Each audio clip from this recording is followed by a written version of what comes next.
it's just a beautiful story of a little girl named Lily, that came into your life. And so tell us, Lily is adopted. She has Down syndrome. Did you ever think that you would adopt? No. Just period. I mean, when you got married, did you ever think adoption was in your future? Well, Chelsea, her hospital bill was very, very astronomical. She was over $1 million. Right. And we never paid the first dime. I think we paid our deductible. The Lord just took care of us financially through the whole time. Yeah. We actually had more money at the end of our hospital stay without me working for 3 months than when we went in. People blessed us with the money. That was a miracle in itself. It was. Yeah. Yeah.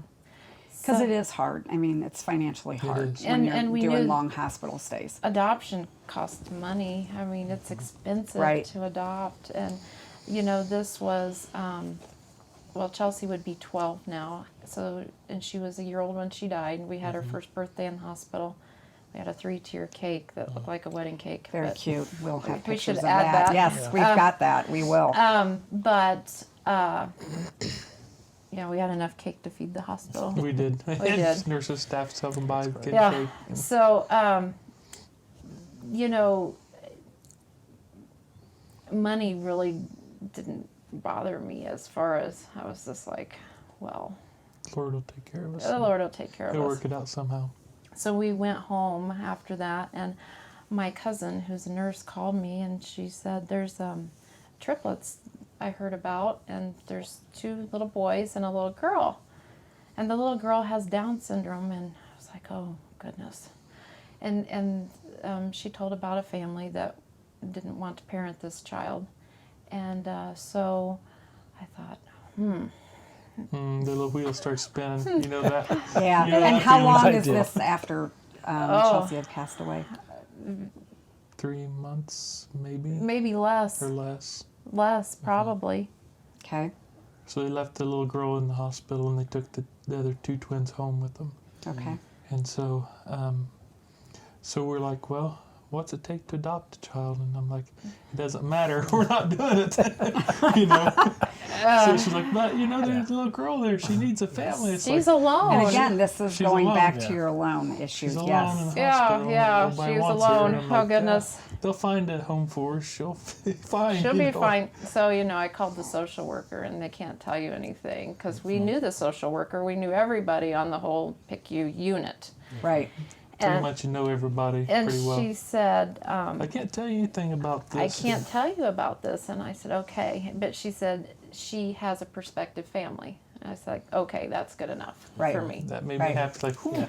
Yeah. Dodged the bullet on that one. Yeah. Like, okay.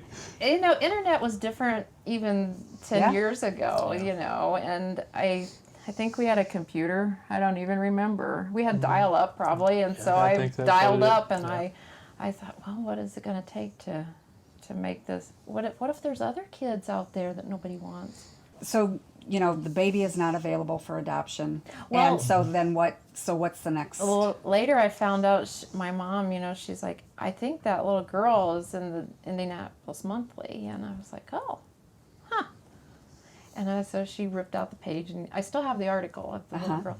Well, Bruce happened to work with the biological grandfather of that family, and he just Small world. small world, Yeah. because this quite a few miles away Right. from where she was, but he's like, I just want to know, is she okay? And he said, yes, she's happy and healthy, and everything's Right. good. And so at that time, so by then I kind of had convinced him that this is what we should do, and so we started taking the adoption classes, and we found out about a nonprofit organization in Cincinnati that specializes in linking families. They're not really an adoption agency. They take people that have children with Downs that want to get have them adopted out with people that are willing to adopt children. They just kind of put the families together, and then you do all of that. And what is their name? Let's go ahead and give Yeah, them a plug. let's on give them a camera. plug. Do you remember the name? It was, go ahead. See, Cincinnati Down Syndrome Association. It was at the time. At the time, I think they've changed names. But you can find them Google that. if you You'll Google find them. We need to make it really clear when people choose to give up a child for adoption. You know, that's a very personal Yes. decision to make. I think a very selfless decision is. to make, because you're saying, okay, I can't handle this, and I care more about this child than what people are going to think of me, and so you know, the fact is now there are waiting lists for kids with Down syndrome to be adopted. So, and I just want to make sure that we put that out there. So Is absolutely there's all kinds true. of reasons a person could give a child. It's hard.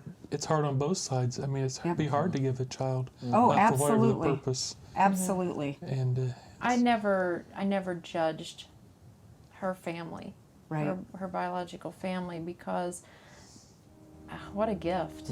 Yeah. What a gift they gave What a you. gift. And they chose us.